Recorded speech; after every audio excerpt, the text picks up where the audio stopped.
everybody out there. Once again, this is Garrett and you're watching 11 Bang Bang. This is one of my absolute favorites. I've had this gun for a long time. My brother Caleb owns it now.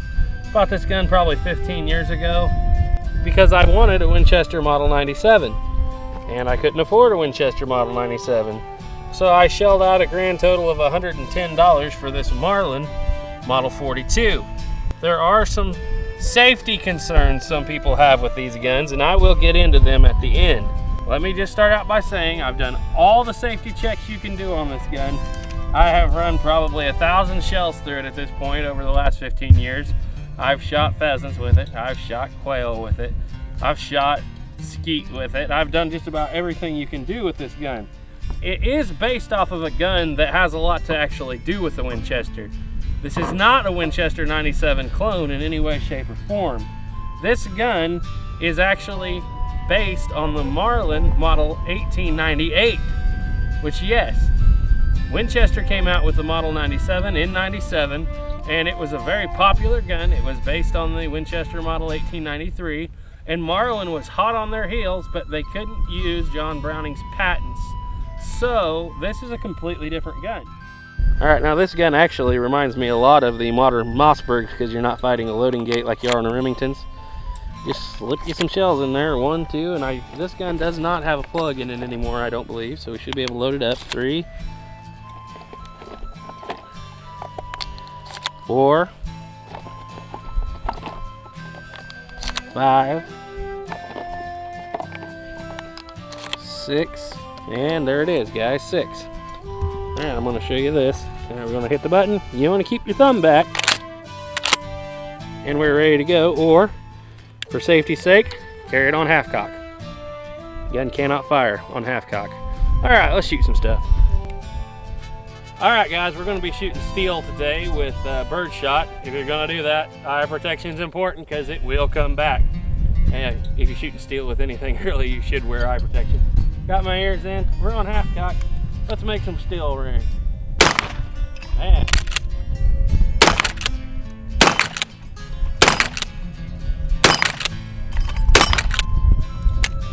And a flinch. But guys, see, dry fired. I can't open it now unless I hit the button and I know it's clear. Guys, this is one of the smoothest exposed hammered shotguns I've ever fired. Let's load it up and shoot some more. What do you say?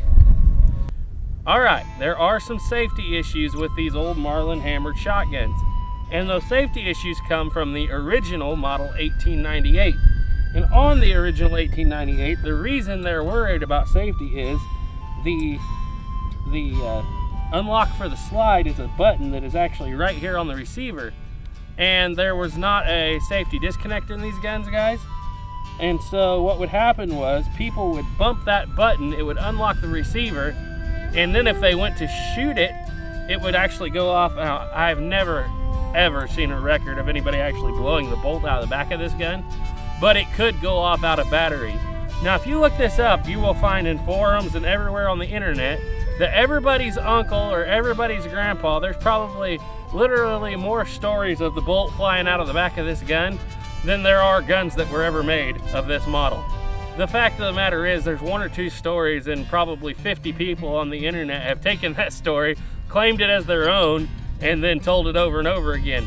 And that story comes from the Model 1898, which this is actually not. This is the Model 42. Now, the Model 1898 was made for a few years, of course, starting in 1898. And of course, right away, they noticed the trouble of these guns going off out of battery. And so they completely changed it. And there were several models. You're talking the Model 17, the Model 17G, the Model 19, and so on and so forth up until you get to 1922 and you get to the Model 42. And this is it. Now, this gun has more safety features in it than an actual Winchester Model 97. Yes, this gun is one of the safest guns I have ever seen because of the flack they caught for the first gun. And no longer do we have the button here. It is now, the slide release is now actually down here in front of the trigger guard. And you can go ahead and do this, and I'll check it. This gun is completely empty, nothing in the chamber, nothing in the tube. I want to show you something. There was a lot of issues back in the days with paper shells of guns, shells not going off people opening the chamber to spit them out, and then it was just a delayed detonation and the shell goes off right here next to your face. So the way Marlin mitigated this was, you could take, I'm going to go ahead and dry fire this gun. If you dry fire it, on any other gun you would now be able to pump it. Even on the Winchester Model 97, just by sliding the slide forward and then back, you could open it. That is not the case on this. They were so concerned about people getting one of those shells out that literally the only way you can open this gun now is if a shell goes off inside of it. That is literally a recoil inertia driven system that unless you physically make the mental decision to use the slide release again, this gun will not go off. Well, I have a Model 97 here. Actually, we have a lot of these things around here. We need to break them out and do more videos. I'm gonna go ahead and I'm gonna check. This is a very early Model 97 in 12 gauge actually, but we're just gonna go ahead and open it, check that it's clear, the tube is clear. All right, now watch this. I'm gonna go ahead and dry fire this gun. Now you can't, of course Winchester had the same issue with paper shells going off and exploding outside of the gun. So you still can't just grab the slide and go back, but it's actually a lot easier because you just click the side forward and then you can go back. That wasn't good enough for Marlin. Marlins are so safe, you cannot do that. And after this video, maybe in another video pretty soon, I actually already have it filmed, we will show you the internal workings of this gun and how many safety systems there are on this gun. But, like I've said before, you do need to do certain safety checks on this gun. Mark Novak has an excellent video on the original 1898 and how to use it safely, and I will actually link to that video in the description below this video. That way you guys will know what you need to check out. So this is a full choke gun, so we're going to step up here at 25 yards and pattern it on that board over there. What I'm going to do is I'm going to hold the bead right on the lower red circle, not the head but the chest. All right, let's go take a look. All right guys, that was some number 7.5 I held right here. It looks like it's not patterning high or low, which to be quite honest, I prefer it to pattern a little higher, but we had some BBs all the way down here and one all the way up there, but the general area, it's a really tight, nice pattern. I just wish it would pattern a little higher. This is something that, you know, like I said, you could buy these all day today for $200, but if they were to try to make something like this today, it'd be a $1,000 shotgun. Now, SAS does not allow this gun to be used in cowboy action shooting anymore because Marlin actually wrote up a safety note that I'm going to read to you right here. And this safety note declared that all these obsolete guns should not be used unless, of course, they're checked over and make sure everything's working. It's a good common sense thing. But a lot of people, of course, on the internet will automatically tell you those guns are not safe. The bolts will fly out of the back of the receiver and hit you in the face. And I've had people tell me this over and over again. Marlin actually says so. So let's actually take a look at the Marlin warning on these guns. Marlin issues warning on obsolete shotguns. The age of these obsolete models is now 70 to 100 years. Unfortunately, Marlin has no records of manufacturers on the materials, heat treatment procedures, acceptance standards. This combination of age and unknown metallurgy and life history in a large percentage of these units has prompted the company to strongly recommend against these guns being fired. Of major concerns are failures in the firing system, but there is no clear-cut failure mode or sequence of events leading to such failures. These models include the models 1898, 16, 17, 19, 19S, 19G, 19N, 21, 24, 24G, 26, 30, 42, 49, 49N exposed hammered slide actions. Also included are the model 28, 31, 43, 44, 53, 63 hammerless slide actions. Marlin issues warning on all obsolete shotguns. So now that you've actually heard the warning, let's kind of break that down a little bit. They have pretty well included every gun made in that before 1999, with the exception of the few 22s and the 336. Well, think about it. They were still making the 336 at that point. Remington was right around the corner from buying them and already in discussions to buy them when that was made. What does Remington make their money on? Shotguns. And so I don't know if it's a conspiracy or not. Look guys, these guns, in my opinion, and I'm not an expert, I know. In my opinion, these guns are perfectly safe to use lead low-powered rounds in. I've never actually seen a documented account of somebody blowing the bolt out of the back of the gun. There are just so many things, especially in these later model guns. There are so many things that bolt would have to overcome to get out the back. It would be catastrophic. It's kind of like the Alec Baldwin thing if you really look at it. So many things would have to go wrong for that to actually happen. And the explosion is always still going to take the path of least resistance, which even if this is cracked open and the gun were to somehow go off, it would still have to fight the pressure of the pump, which is quite a little bit, the pressure of the hammer. It would have to go clear back here and go past a 1/4 inch of steel that holds it in here. And all that would have to be, that would mean you would have to have a barrel obstruction or something pushing this way, because it's much easier just for most of the explosion to go out the barrel.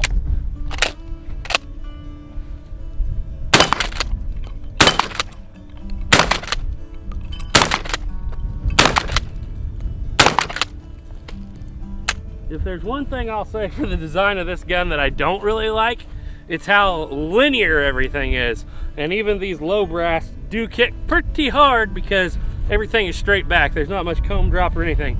One of the reasons for that is on this particular gun, you see that right there? That's not supposed to stick out like that. That's because this is a Winchester stock that somebody put on this at one point. And yeah, even with low brass rounds, just, dude, really rocks your world the way it's designed. Let's load her up again. Let's shoot some clays. There we go. Good one. Got any more? Yep. Here we go. Uh-oh. Yep.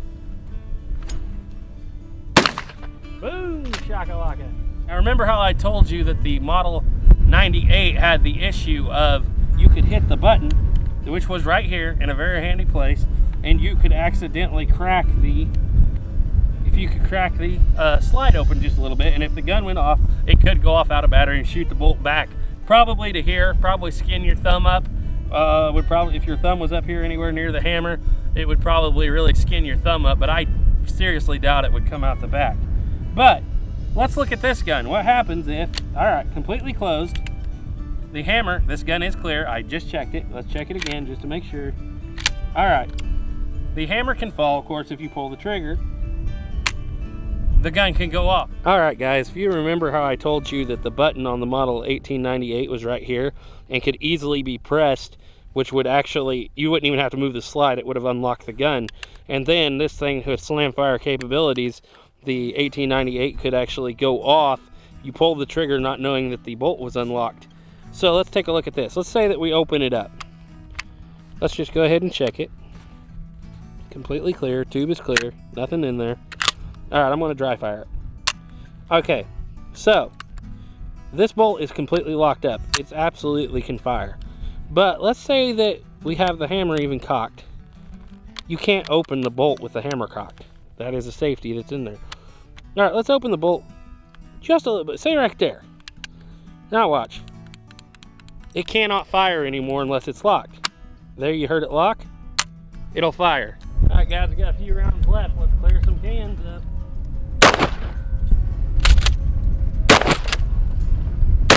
That's what we like to do.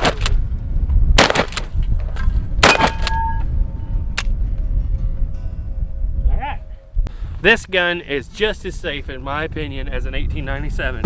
And guys, I love 1897s. You can't use this gun in cowboy action shooting because of some people on the internet that claim that once something happened. And that's just ridiculous. This gun's perfectly safe. We've owned countless 1897s. Some 1897s, once wore down, can slam fire without even pulling the trigger. I feel like this gun is perfectly safe to use. I've shot thousands of rounds through this, like I said, at this point, probably at least 1,000.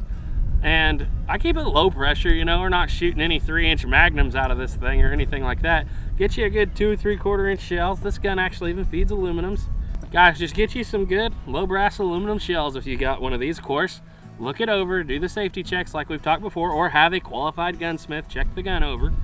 But just if you stick with some, this is actually aluminum even, but if you just stick with some low brass 7s or 8s, you'd be perfectly safe. I wouldn't even be worried to use a low powered buckshot. I necessarily wouldn't put any super high velocity, like 3.5-inch shells through this gun. The barrel's not made to take that kind of thing. But just for the fun of it, it doesn't hurt to shoot a few of these low pressure shells in it. So this shotgun was originally developed in 1898 when there was smokeless powder, but black powder was still king. So what do you say we run a few black powder rounds through her and see what she does? 80 grain load.